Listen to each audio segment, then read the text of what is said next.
and free me indeed, to give me life and life more abundantly, that met me in my need, and help me walk with that thing. I don't walk without needs. I have needs, and I walk with them. See, prayer doesn't change my situation. Prayer changes me. So at the end of the day, if you want to tell me that your God, that your Buddha thing is worth having and worth worshiping with his donuts and everything, to tell me why I should worship him. Tell me what he's done for you. Tell me what he's going to do for me. At the end of the day, all said and done, who's knocking on your door and are you opening it for just anyone? Who has knocked on your door? Who has banged their fist on it? Who has put their hand through it? Who has knocked it down? See, God says, Pastor Tim told me, he said, Jesus. He said, Jesus right here, right? And so the door is at about your neck. The door is at about your neck. It flops open and closes. But your soul is in your thing. Now you can keep Jesus in your spirit in you, and you don't allow the door to be opened where the God of the nations, and I mean Jehovah Jireh, my provider, Jehovah Nisi, my banner, Jehovah Shalom, my peace, Jehovah Shammah, more than enough. That's the God I'm talking about. If you don't allow him out to meet your soul, then you will just do anything you want to do. You will have full view and use of your body, but without Christ controlling it. That's crazy. What we all want to do is be our true selves. But you are trying to access your true self by cutting off your true boobs and your true limbs, a part of your body. You are injecting your true self with things that do not belong to you. Your door is closed. You got the right idea. You want to operate in the soul, which is your true self, your mind, your will, and emotions. But you don't have the Holy Spirit controlling it. The Holy Spirit's a keeper and you don't have him keeping you. Why? Because you done picked up on a boot. He's made a butter out of you. Because he's a butter himself. You know how boo. Why is he boo? You know he should be butter. And after that, I hear butter. I just want some biscuits. Don't make you want some biscuits. You hear butter. But what? But I feel like I thought I could help you. But you got any food? But you got any juice? I hear Buddha and I just think fat.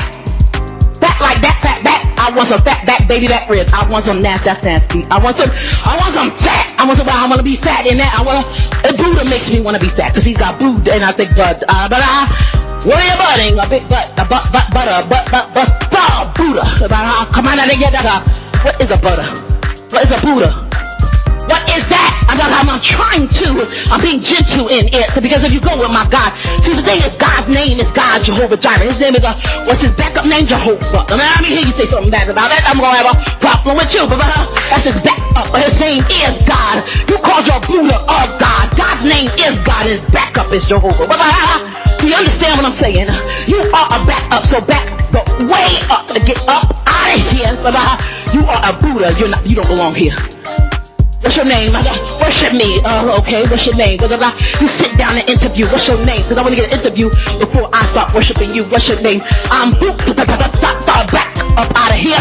I can't worship you. My God's name is God. His back up is Jehovah. He got some Jireh too. He got some sharp lungs too. He got some sharp mouths too. He got some rock face too. He got some shamas too. He's got some he's got some all of that with him. And I got a check. So what's your name? You interview and your name is Buddha. You ain't the real thing. I eject you. I just did an interview, right? We interviewed the Buddhas. You go to Muhammad, right? He's one of your wives. What's your name? Muhammad. Because see, the funny thing is, what I notice, and we're not tearing down the Eastern religions, we're just showing why they're liars and they're fake and they're false and they're nothing, right? As opposed to, as it pertains to my God. I love y'all, I love the people, and I love your outfits. I need a sorry, I want a sorry. I'm so sorry that I don't have one in my closet. I need a sorry so I can wear it, but I don't want what you got. I hope there are no spirits and no sorries on it. I'm anointed with oil and drench it. I'm praying over it before I put it on, but I want to sorry too. I love the people, I just don't want you. Why? Because you're going and you're choosing a door without knowing what's behind it. The price is right to have you do that. Those prizes behind all of them. Somehow they added a salt in there. Now I started watching it again after Grandma passed away. Salt, right? There was nothing in there. They used to have prices behind all of it. It's just the salt.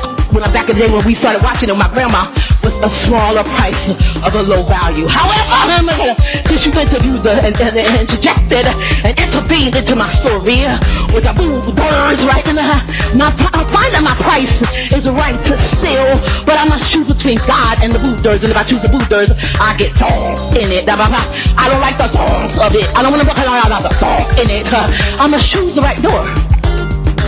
Is that's the point? The price is right if you get the right door.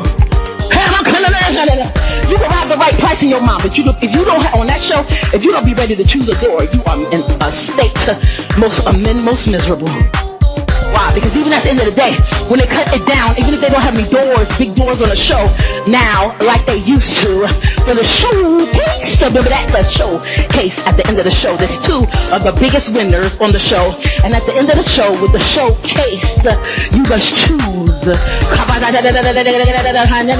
right door. Most showcases are behind the door. So at the end of the day, you must be prepared to think showcaseable, not plasticatical. I must think showcaseable, not plasticatical. I must think the entire time what is behind that door. I come in and the studio audience is there, but all the prizes, everything is locked behind different doors, locked behind different boxes. But you can see the wheel that they spin there. Spin that wheel. Spin that wheel, but beside the wheel, they got a door. And what does the door look like? It looks like, it don't look like booters. The one thing I was going to tell Pastor Tim, but I did not get to it because we just got into the conversation. I was learning from him. I was going to introduce the concept to him to let him know, because he got it properly. He said Jesus is in your spirit, but there's a door at about your neck level, right, spiritually, and your soul is your mind, will, and emotions about your head level. Now I said, he said, you believe that? I said, I got some questions, but go ahead. We'll talk. He know me. I always got some questions. I don't say that I don't believe nothing. I said, especially if that's my pastor, I say I got some questions. If you are a member of the church like me, and I don't believe something you say, if you ask me if I believe it, I'll say, well, the Bible does say. I will take you through my thought process. But if you're my pastor and you introduce a concept to me, I don't care if you are a pastor of people with smelly feet. I don't care if you are a pastor of people that can't meet. I don't care if you're a pastor of people that can't eat meat. I don't care if you're the pastor of all the vegans in the church. I don't care if you're the pastor of all the Reagan lovers in the church, the Bush lovers in the church, the Trump lovers in the church, the help me Jesus if there's any of these Biden lovers in the church. I don't care. You're a pastor. So I'm not pass on your word. I choose to stay with the pastor, right? And he's talking to me, Jamie, there's a door. There's a door. And so we don't realize, trans, come here with me. Trans, stand with me. Come on, trans. Come on, everybody that's been a trans in their head. I've been a trans in my head. I tried to change myself after I dyed my hair. You just see me with two boobs. I just didn't get to the boobs before God got to me. God got to me before I got to the boobs. So you just see me with boobs and you think that I ain't got no issues. I dyed my hair. And I didn't dye my hair because I had to or because I wanted to. I dyed my hair because I was looking for a change. Have any of you ever done that? Just went to the beauty parlor and said, just do whatever you want to do. I just need a change. I don't want to look at the mirror and see this same face that I'm looking at. I just need a change. That's why we go to makeup counters. The odd thing about it, I said, Lord, what is this? I got my foundation from Unique. I got my eyelash eye mascara thing from another place. I got my blush from Mary Kay. I got my eyeshadow from Sephora. When I end up, this is what I'm this is what I'm saying with the trans people when I'm helping you. This is what I'm saying will happen when you trans because you want to change. See, if God does it, he will transformation you. And so you will start to see your situation differently. Your situation will not change. What will change the way you view you. And so when that happens, when God changes you, it will be a you viewing you situation, and you won't have to worry about getting a piece from everything over here and over there and picking things apart like chicken. I want the drumstick this today, but I'm going with the breast tomorrow. I got what I want today. I find that when I'm not operating with Jesus and I'm not secure in who I am, I will look at my head, the very same hair that God put on my head, and I'll look at my hair looked great yesterday. Why don't it look like this now?